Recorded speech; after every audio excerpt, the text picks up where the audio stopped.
thank you very much to offer us this deep and penetrating reflections.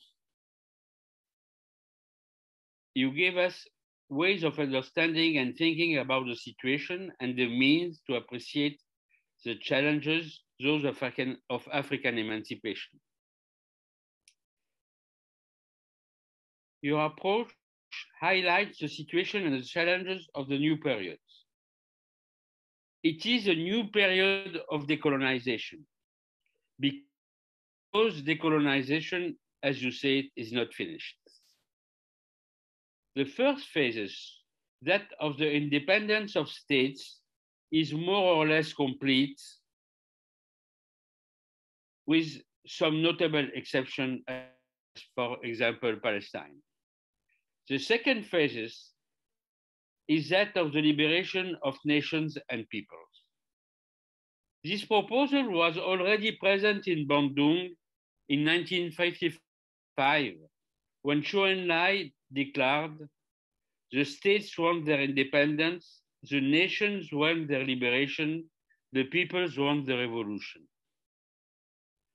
This new phase is still in its beginning. It is carried by several movements that introduce a new radicality. The women's rights movements and the feminist movements are challenging age-old social relations.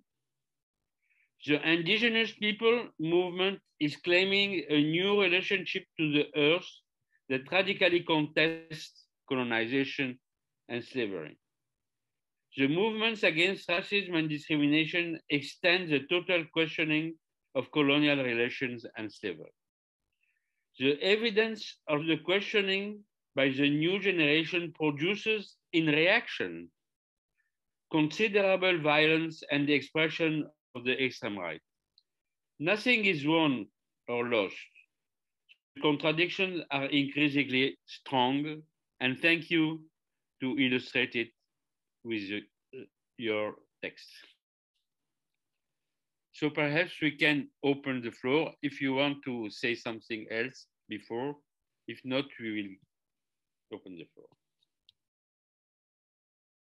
This is a beautiful piece of a paper that Firoze has written. And I think there are several points, but maybe I think for our young readers, for our young audience, maybe could you explain a bit more at the very beginning when you said that Europe was invented in the process of inventing Africa. That is a very interesting point. So I think maybe you could explain a bit more on this one. And then the other question is about the rise of Nazism, because most people would think that this is Hitler, etc. But of course, we know that the Nazism was actually copying what was already happening in the United States with the Ku Klux Klan, and also then there was also these developments in the relationships actually in the 1910s, because the first massacre was in Africa, actually before the First World War. So maybe I think on this question about Nazism, could you also explain a bit more? Okay. If one looks at the landmass that we refer to as Africa today, the people who live there were part of many different civilizations and many different kinds of social formations. They didn't call themselves African. That is they would be part of the Mali Empire. They would be Swahili people. They might be Khoisan. They would define themselves in all sorts of different ways.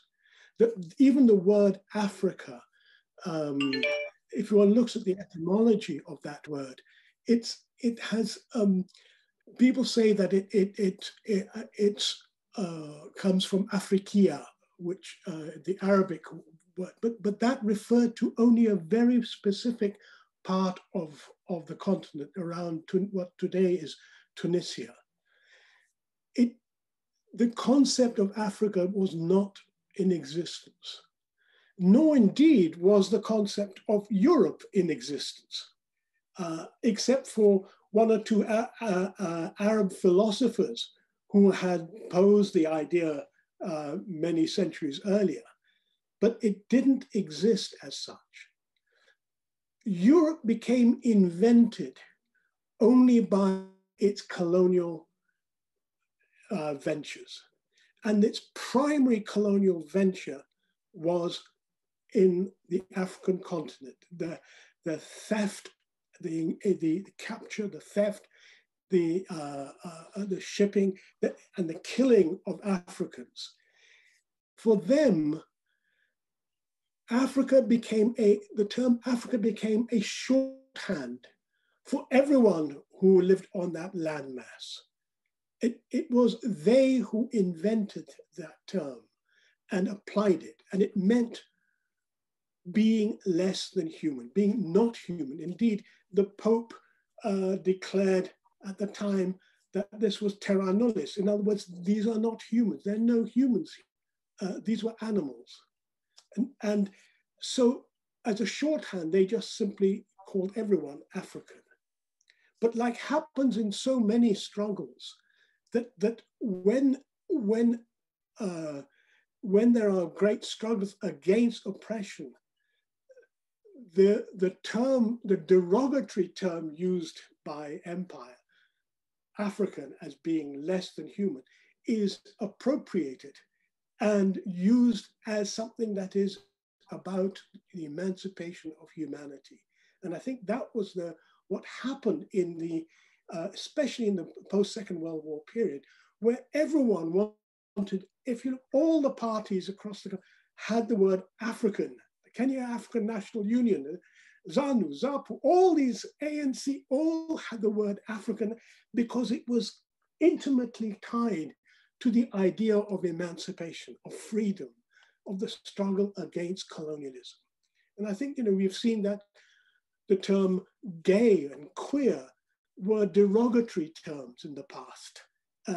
They have been appropriated by gay people, by queer, as something to be proud of, something that is about their own emancipation. And I think that's really important. And it was by doing that they invented themselves. By inventing Africa, they invented Europe.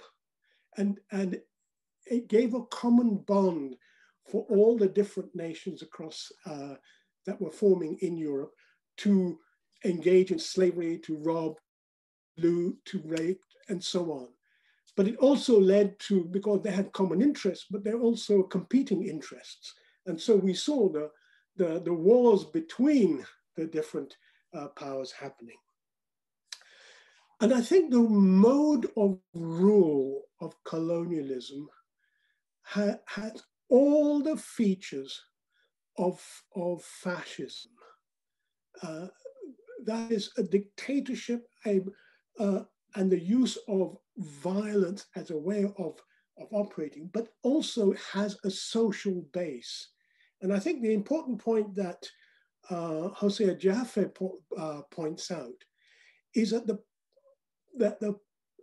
political base, the social base of fascism in Africa under colonialism was where there were white settlers, they were part of that.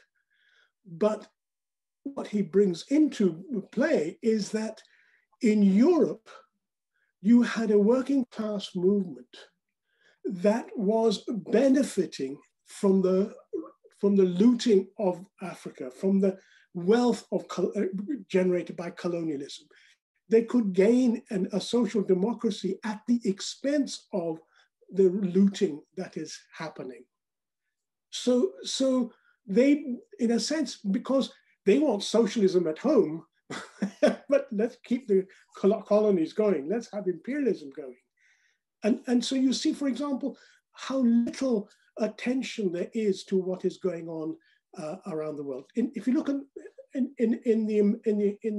the USA today, there's lots of talk about imitation of the New Deal. It's a domestic issue and a complete blindness to the continuation of war by the Biden regime. And we can already see the threat to yourselves in China that they are gaining. The amount of US ships around the Chinese Sea, the moves of Japan, Australia, even New Zealand against China. All those things are not seen as part of what is of interest for American workers. In the US, it is, they want democratic rights, but are silent on the role of the empire against them. And I think that's the nature of it. And all the features, the brutality, the imprisonments, the genocides that took place in Africa preceded what happened in Europe.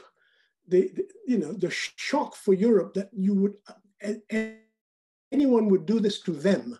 They were not concerned about what had been happening elsewhere. And I think there is a real problem that in the left, there is a very strong denialism that anything other than the specific nature of Nazism as it occurred in Germany, Spain, and Italy is permissible to be described as fascist. The reality is very different. China itself experienced huge massacres, was condemned to being drugged on opium. I mean, these were fascistic processes. I think those features every now and then recur. The British have declared that they are going to set up concentration camps for illegal or for asylum seekers offshore, either on boats or in Rwanda. I mean, the setting up of those camps is itself a fascistic expression. It doesn't mean that the whole state is fascist, but their practice of white supremacy, it comes so natural because of that long history of a practice of colonialism. If I can come back, I understand very well your contestation, historical contestation of the African signification. But I want to ask you today, what do you think about Pan-African proposal and Pan-African perspective? It's tied to this idea of being African as an emancipatory definition. And the Pan-African Congress in the post-Second World War period, 1945, in Manchester, was all about liberation, all about freedom, all about independence. And insofar as that was, it was a very progressive thing. But what happened?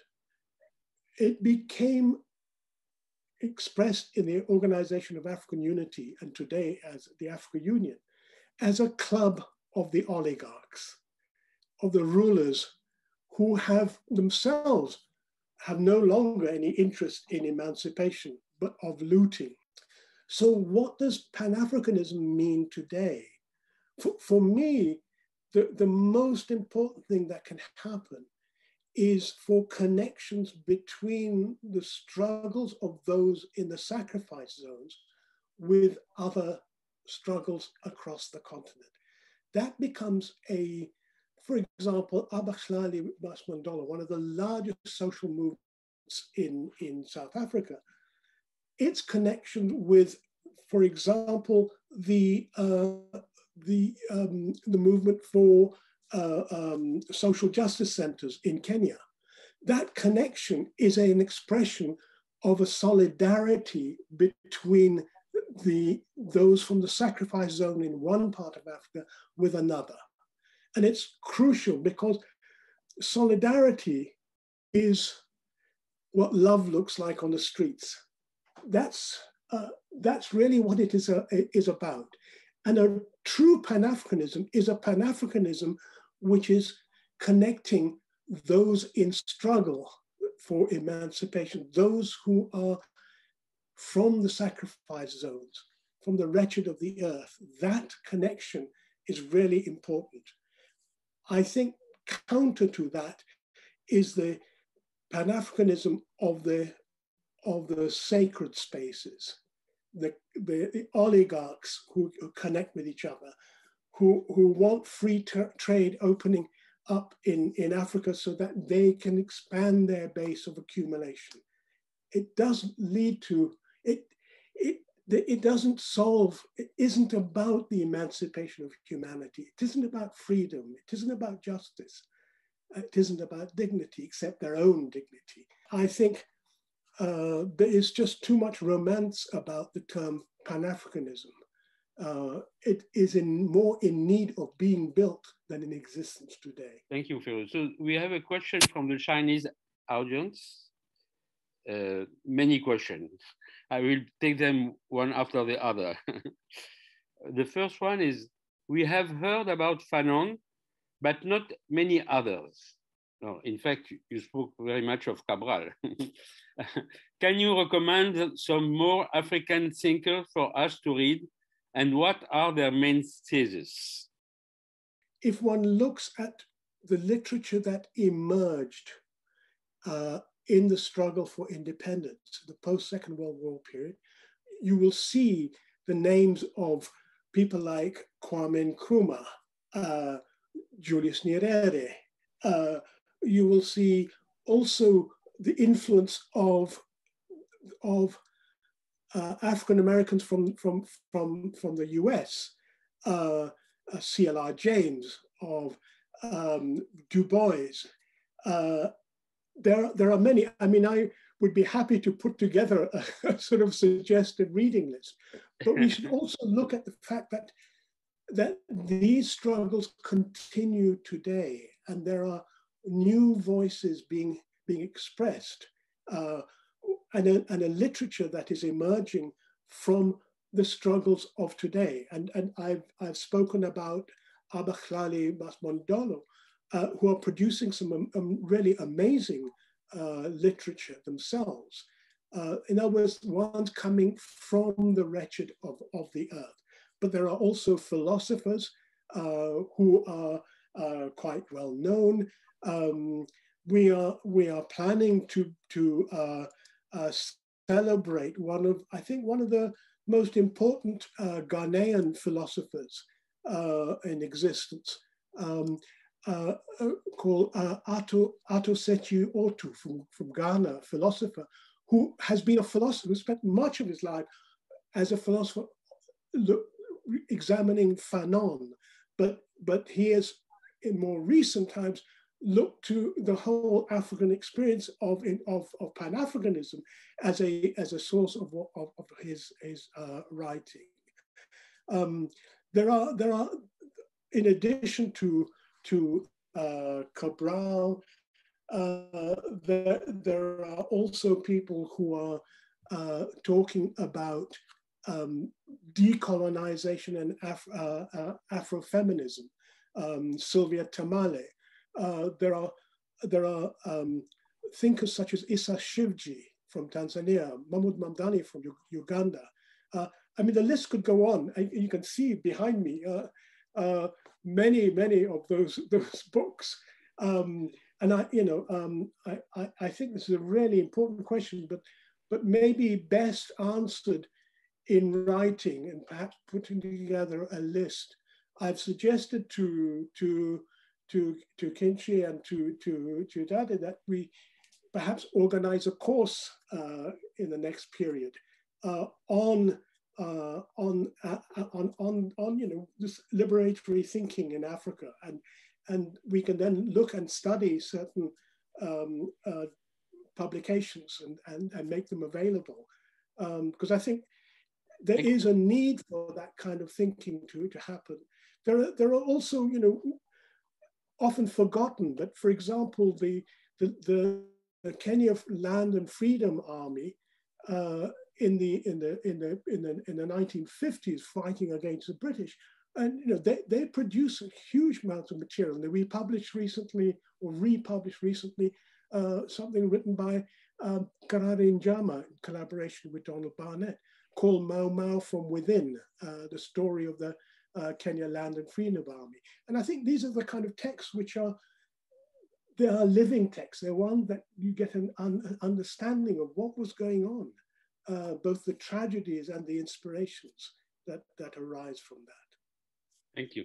There is an association, its name is CETIM in Geneva, and they publish small leaflets. I can show you one on Nkrumah.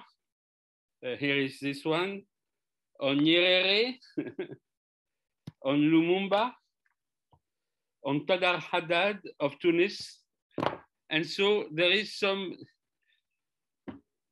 books with some text of all these people, very important people for us. Thank you very much. So we have another question.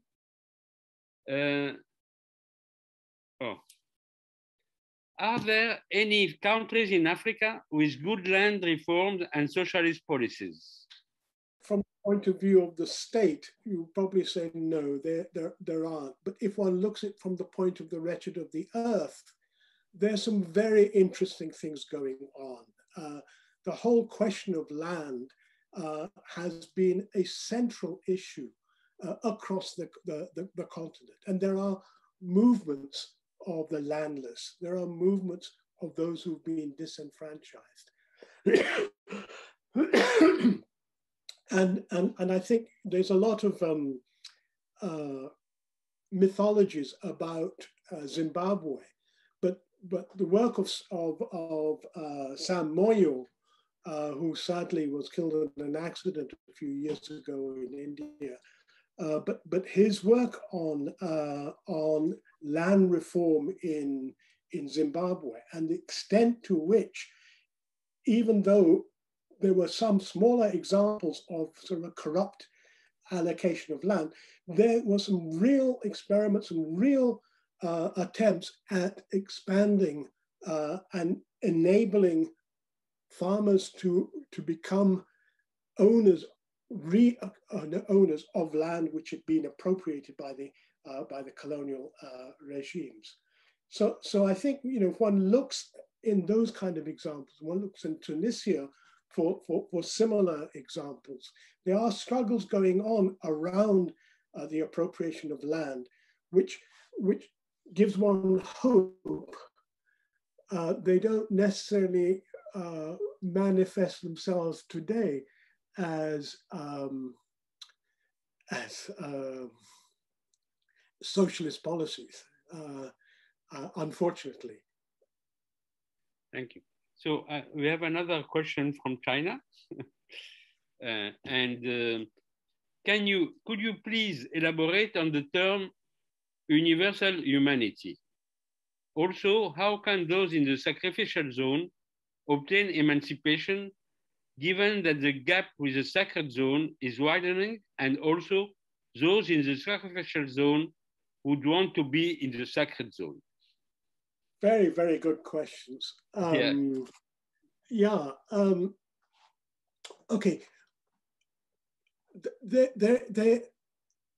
There has been a tendency, and which is something that Samir Amin was very critical about, and that is Eurocentrism. There has been in the past an assumption that only that which happened in Europe is of universal significance. So people will talk about the French Revolution, but very rarely at the same time to talk about the Haitian Revolution. What is important, I think, for all of us is that, when there are revolutions that take place, for example, in China, how much these influenced all of us in examining what our future could be, what the possibilities are, what we can learn, not only about ourselves, but about what it means to struggle for humanity. The impact of the Vietnamese revolution, the impact of the Cuban revolution. All of these are not what happened in China, what happened in Vietnam, what happened in Cuba are not just relevant for Cuba or for China or for Vietnam. They have a universal implication. They help us understand who we could be as humans. And that is its universalist capacity. And I think Africa has really suffered from this this attempt to say that, well, you know, this is just Africans. It's just what Cabral wrote about is just relevant for Africa. What Cabral wrote about, what Shivji today writes about, what Wally Soyinka has written about, what Samir Amin has written about, has of relevance to all of humanity. And so long as we confine ourselves, we imprison ourselves in one nation, in one place, in one geography, we actually disadvantage ourselves from allowing us to understand what the potentials of humans can be, and what the potentials for solidarity can be. As I said, you know, there was this amazing conference I was at where I can't remember who it was who said it, but this woman said, you know, solidarity is what love looks like on the streets. And love is such a fundamental part of humanity that to learn about the experience of the Chinese is an act of love. It's what helps us to grow. And it's not to say that what happens in Europe is irrelevant. On the contrary, it's absolutely relevant, but it has to be only one of many contributions to the experience of emancipation and the struggle for emancipation of humanity. So that really is the first part of that question. I think, you know, the membership of the sacred space has never been static. And if one looks at, for example, what happened during the time of Reagan in the US and Thatcher in the UK, what you saw that in the face of all these uprisings by the civil rights movements, by the Black Power movements, etc., in the face of that, they allowed a middle class to become part of the sacred space. They allowed that to happen, so that you now have people who are of origin in the sacrifice zones, but now part of the sacred zones. In Africa, you see our oligarchs were all part, these were all part of the sacrifice. They weren't allowed to accumulate under colonialism, but now they are part of that sacred zone. And so there, you know, it's not a fixed entity, but at the same time, I think there is far too little attention paid to the struggles and the thinking and the creativity of the wretched of the earth, of those who occupy the sacrifice zones. And yes, they are betrayed. Remember, the police and the army all come from, recruited from there. But it's part of that struggle for freedom. And I think we have to pay attention to what is happening there, to how they see the world, and because it is there that you find the expression, the universalist expression. I mean, just take Abashali Mandela. Some of the finest writings about xenophobia has come from them. Just to capture in one sentence what they put across, they said, humans cannot be illegal.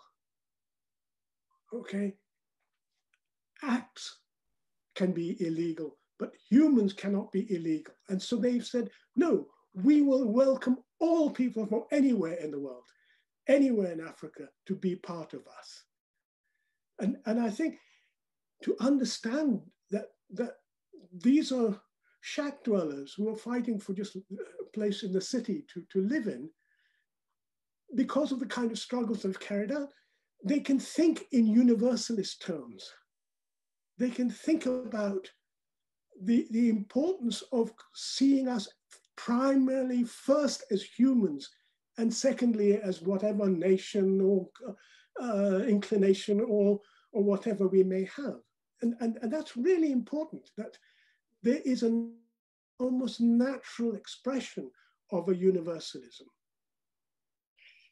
We have a compliment of Hamoud Assofi, who he wrote on the chat that some other names of authors, Wole Soyinka from Nigeria, Samir Amin from Egypt, Mehdi Ben Barka from Morocco. There is many people. So we, from Algeria, there are many people. Yeah. Nasser, there is a whole, I mean, one of the most interesting things that people have forgotten about, that one of the outcomes of the Bandung conference, which you mentioned, Gustave, was the formation of an Afro-Asian poetry or literature alliance.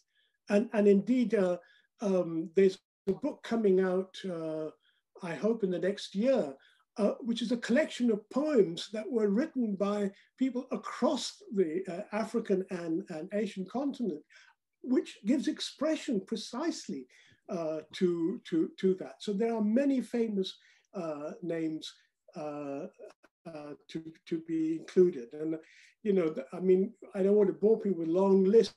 I think we will prepare a written list that can be shared with everyone. We have another question. You have many questions, I'm sorry. We gather from our professor that because of their sense of guilt, the Europeans have been making huge foreign and direct investment in Africa. How do you view this kind of aids? Are there more dubious motives? Would it simply enrich the oligarchs? Under the neoliberal period, there was an embargo on any investments, capital investments, okay? And the motivation for that was that you run down the capital investments that are there so that you can then sell them for cheap. It's a form of privatization that was undertaken. China began to have an impact on Africa. Its entry into Africa under those conditions was made possible by the neoliberal agenda.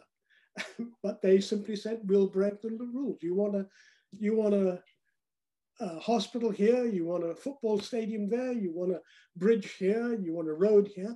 I think these are all things that they've managed to do, which is change the dynamic. But I think the weakness is that it is a relationship between the rulers of one part of the world with the rulers in our part of the world. And that does not necessarily reflect a form of solidarity. I mean, it is capitalist companies from China which are investing in Africa, but far too much emphasis is placed on where this is coming from. Look, China owns less than 5% of greenfield sites in Nigeria. India is bigger in oil in Africa than is China. But nobody talks about that. And people talk about Total or Esso or whatever, these company names from America, they don't say Americans. But it's always the Chinese. You know, there is a sort of racial thing about this. You know, that it's the Chinese who are doing it. It isn't. It's often their corporations. And these are capitalist corporations. Yes, they get support from the Chinese government, but so does the American corporations. So, you know, it's something has to be seen in that way. What I would love to see, and you know, it's not an easy task, but how do we forge links between those people in struggle in China with those who are in struggle on the African continent? Because then there is a possibility for solidarity and for a connection that supports the aspirations, the struggles of both sides. We know that, you know, although it isn't reported very much, there are many struggles going on in China amongst workers, amongst farmers, amongst many. And that connection between them and those in Africa fighting similar struggles is really important. But I would love to see that happening. It is not an easy thing to achieve. Thank you. So another question. I'm sorry to. Alice Chan said, given the kind of economic colonization in Africa, how could Africa proceed to delink? I wish Comrade Samir Amin were here to help us think that through and to talk about it, because I think he is perhaps one of those who has tried to address that situation in a very, very significant way. I think the premise has to be on the basis of saying self-determination. But who is the self that is going to determine? And delinking is what the state could be doing if it had a vested interest in delinking from the domination of Western capital. But it sidesteps this problem that in our countries across the continent, I would say, ordinary working people are unable to say what should be produced, by whom should it be produced, for what should it be produced, who will benefit from that production, who will gain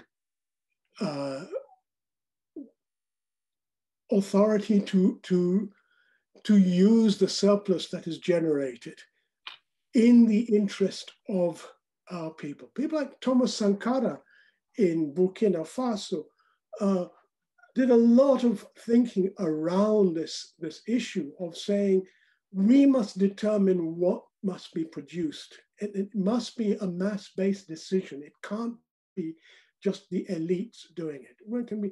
There's a lot of criticism one can make about the way in which that was done and so on, but there were heroic attempts at that. We saw that happening in Guinea-Bissau during Cabral's time, when the Portuguese, they controlled 2/3 of Guinea-Bissau, and they banned the Portuguese currency. Everything had a completely different economic system that was established, but it was developed and given expression by community organizing, village communities, which had the authority to decide how and what was produced and how it was to be done. We can't substitute the state actions for giving expression to what the wretched of the earth actually need, want, give expression to. Yes, there's a certain amount of delinking that could happen, which would enable relationships between countries to be able to support each other, but it doesn't solve the problem that it doesn't address who decides and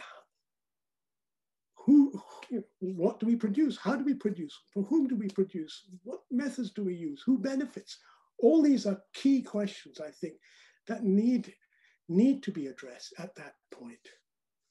I remember 6 years ago, we had in Dakar a meeting of local authorities and a meeting between Chinese local authorities and African local authorities. And I remember very well, the president of the Chinese local authorities said, you know, today is our time. Tomorrow is time for Africa. And he said, because the youth are in Africa. Raw materials are in Africa. Environmental resources are in Africa. But there is a condition. The condition is to have public institutions to achieve independence. That's what Firoze spoke. It's very interesting because I'm sorry, because I am in two places at the same time.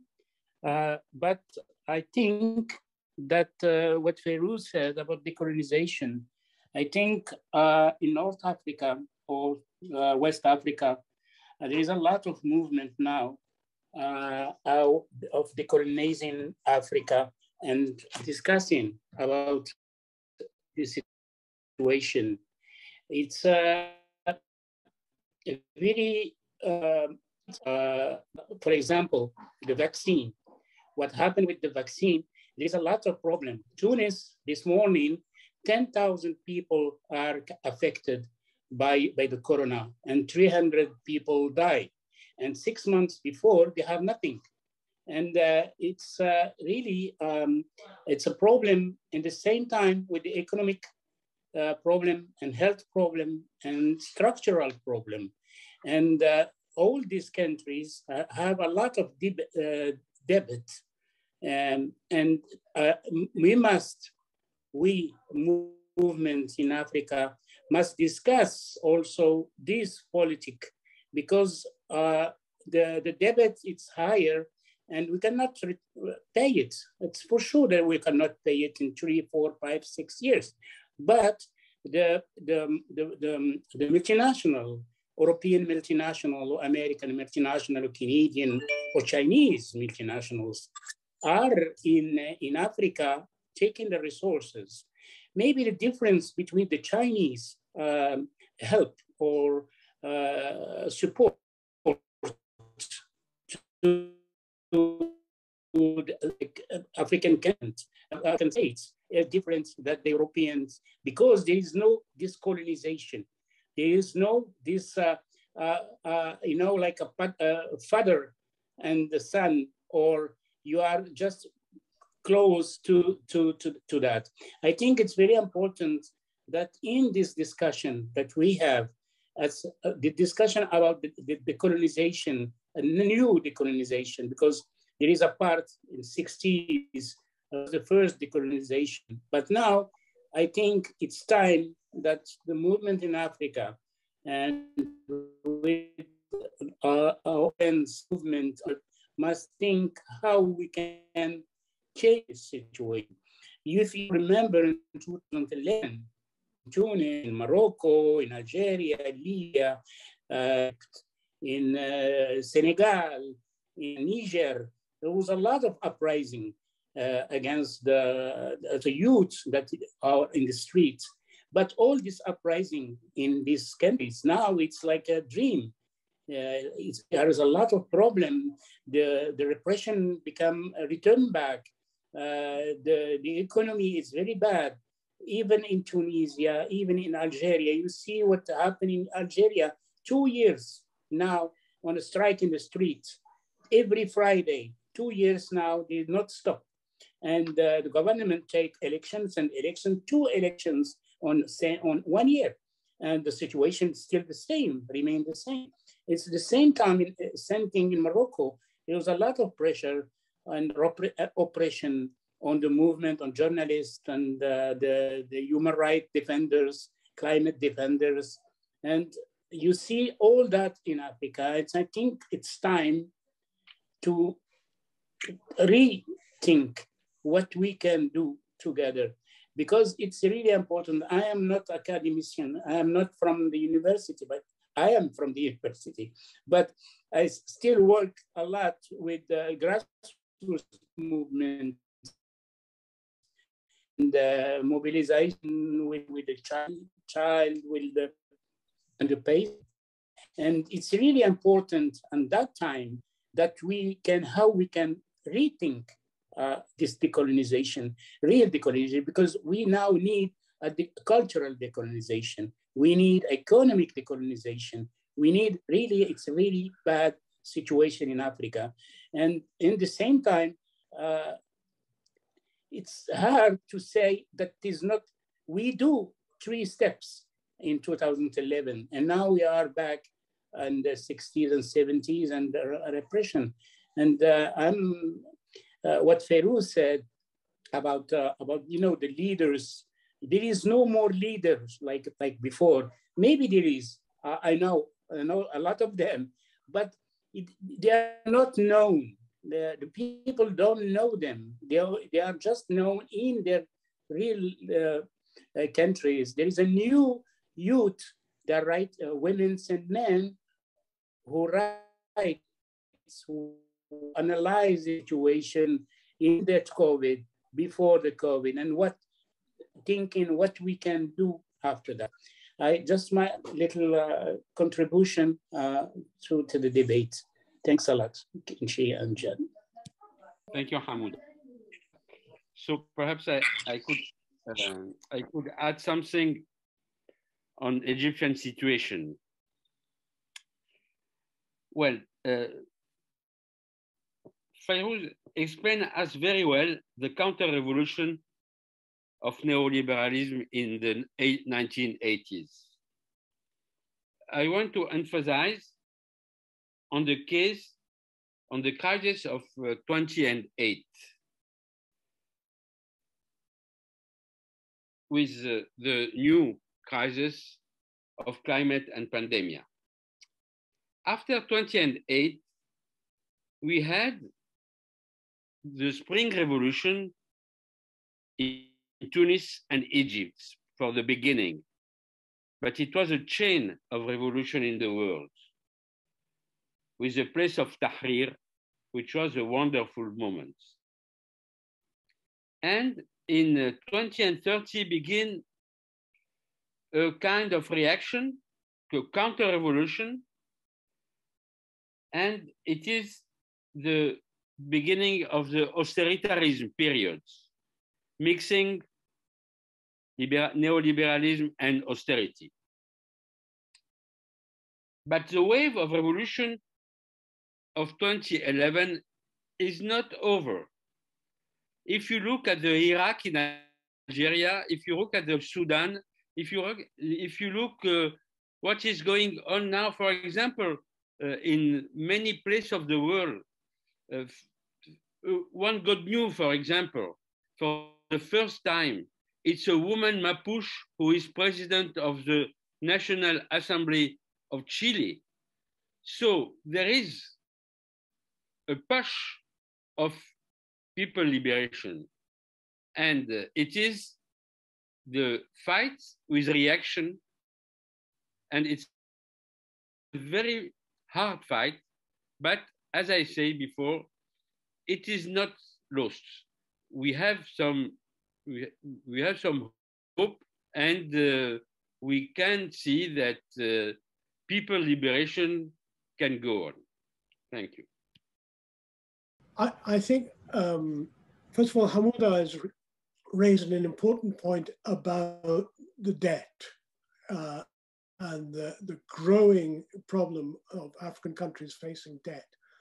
But what we need to be emphasizing is to say, whose debt is this? Because it is a debt created by our oligarchs, okay, for projects that they have an interest in. These are odious debts. They don't belong to the people. It belongs to the oligarchs. Secondly, these oligarchs are not don't have an interest in resolving that. Why? Because the debt is being provided precisely, the loans have been provided precisely by the banks where they themselves hide a lot of their own cash. And the interest that they receive is parallel to that. So they have a material interest in the continuation of that debt. And I think this is the thing that we need to really come to grips with, is that those in the sacred space, those who rule the sacred space, have an interest that is different from and a continuity with colonial practices. They are the new colons. They are the new rulers. They are the ones who occupy the sacred space that was created by colonization. And they are the ones who control the state, the colonial state that was constructed by the colonial powers. And I think that's the thing we have to start thinking about, is to say our interests are not necessarily the same. Secondly, I think Gustave has made a really important point about what happened in Egypt, what happened in Tunisia, what happened in Burkina Faso, what happens all these places. The story is not complete. This is maybe end of Act 1, Scene 1. Okay, so what is Scene 2 going to bring? I think our weakness in the left is that we forget that history, that there is a long arc of history, to use Martin Luther King's way of putting it. There's a long arc of history. And we have to understand that things take time. People forget the Chinese Revolution did not just happen overnight. It took decades to get to, one might even say longer than that, to reach a particular point. And even there, some will say it is deteriorated, there's the capitalist road, whatever, but these are just part of a longer story. And so just to conclude, I think really important for us to remember that Martin Luther King Jr. did not stand up and say, I've had a nightmare. He said, I have a dream, and we have to dream. We have to be able to say, what does it mean to be human? What can we learn from each other about being human? And how do we make that happen? But let's drop that impatience of the petty bourgeoisie that we want it tomorrow. It is happening today. It will continue to happen, but it will take time. And let's celebrate each act, each scene, because that's what history and that's what liberation is about. Thank you.